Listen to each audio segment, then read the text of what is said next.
tsotra sady fohy ny mety afa-tsy voalaza dia ny kely mampahory nefa tsy voaloky ny vava ny fitiavana lay reny mbola hafako io ka hafa to tsy akiteniteny nefa henoko mitafa tena marino tena marina ny fitiavako any mama tsy mivaky fa mafonjo tsara kotrika mafana hawa koko izy manonjo tsy mba mila orokoroka tsy mba mila safosafo fa fidimy ray fototra mandramaty tsy alazo vela velono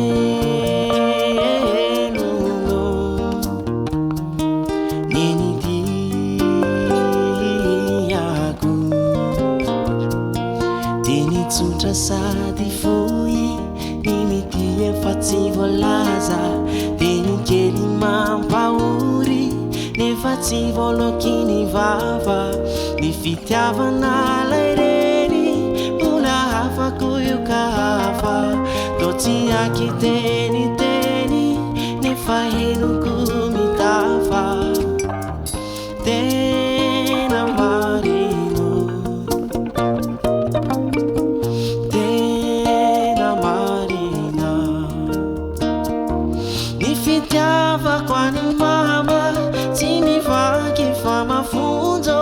tsara kotrika mafana hawa koko izy manonjo tsy mba mila orokoroka tsy mba mila safosafo